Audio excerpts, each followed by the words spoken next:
Rewritten story. The ceiling that spoke my name. My name is Ingrid Newell. I'm 34, and in my family, I'm still labeled as the one who hasn't figured it out yet. Last year, at a tense family dinner where my sister Brooke introduced her new boyfriend like he was the grand prize, my mother cut me off the moment I tried to answer what I do for a living. The whole table laughed right on cue. What my mother didn't realize was that the quiet, polite man passing the green beans had actually been searching for me for over a year. Not for Brooke, for me. 11 months later, at my sister's wedding, under a ceiling I knew better than anyone else in the room, everything changed. My family still doesn't talk about it. I can. I've had years of practice being the only one willing to speak the truth at that table. The dinner was at my parents' house in Harrows Bend, Ohio. I could tell it was a staged performance the second I walked in. The fancy tablecloth was out. Brooke had cooked her prize-winning roast chicken, and I arrived straight from my workshop, smelling faintly of linseed oil no matter how hard I scrubbed. Mom seated me at the far end, outside the main conversation circle like always. But something fell off. Everyone kept glancing at me with nervous dread, as if I might shatter the evening. Only Grant, Brooke's boyfriend, actually looked at me like a real person. He had calm, thoughtful manners and asked genuine questions. When he finally turned to me and asked, "So, Ingrid, what do you do?" my mother's fork hit the table like a judge's gavel. "Don't embarrass us," she said lightly, as if it were nothing. The table erupted in that familiar, rehearsed laughter. Brooke leaned in with her camera-ready smile. "Maybe make something up this time so you don't sound so lost." I'd smiled and stayed silent at that table for years. But that night, something in me had shifted. I'd just come down from restoring a 140-year-old church ceiling, and my hand still carried the quiet patience of that work. "I'm a conservator," I said simply. "I restore things people thought were beyond saving." The table froze. Grant's eyes lit up. He pulled out his phone and showed me a photo of a stunning 1780s walnut highboy I had spent months restoring. "You did this? My family's foundation has been trying to reach you for 14 months. The silence that followed was deafening. My mother's face went blank. Brooke's fork hovered midair. Grant, completely unaware he was blowing up their carefully managed story, explained that his family's Whitfield Foundation had selected me, Ingrid Newell, the only documented apprentice of the late master conservator Abe Fletcher, to restore the ballroom ceiling and staircase at Fairmont Hall. My mother tried to recover.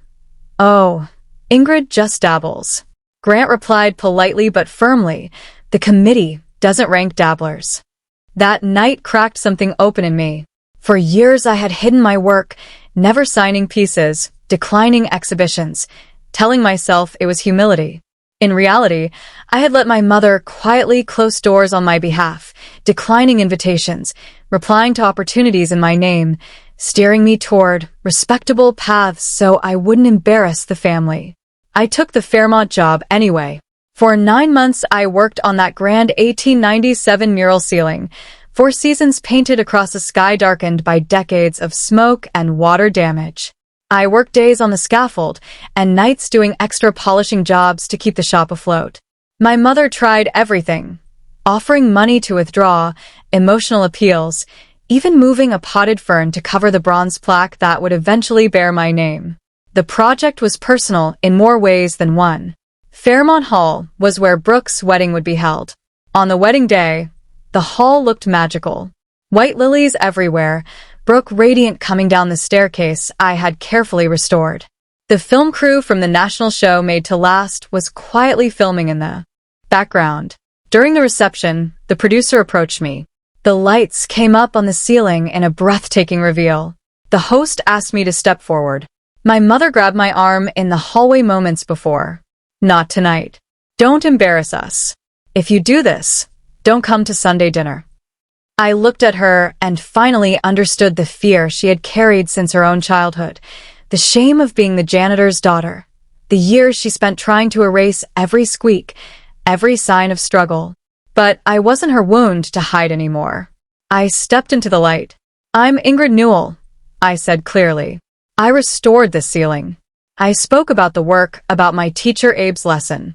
We don't hide the cracks. We make them strong enough to hold. The room erupted in applause.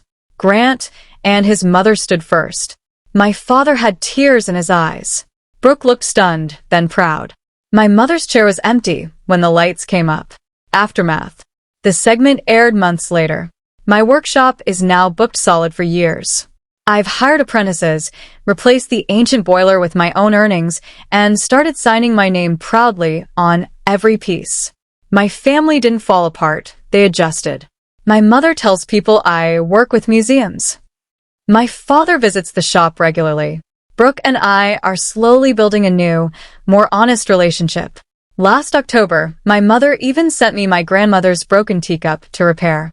No words, just the peace and a quiet trust.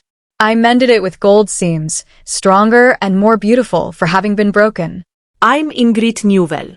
35 now. When people ask what I do, I answer clearly and without hesitation. I no longer wait for my family to say my name right. I sign it myself and let the work speak the rest. If you've ever been the underestimated one in your family, the one whose light was dimmed to keep others comfortable, I hope this story reminds you. Your cracks don't have to disappear. They can become the strongest part of you. This version keeps the emotional heart and key events but is heavily rephrased, restructured, and rewritten in a fresh narrative style so it doesn't read like a direct copy. It flows better as a standalone written story while preserving the inspiring message. Let me know if you want any further changes, a different tone, or adjustments.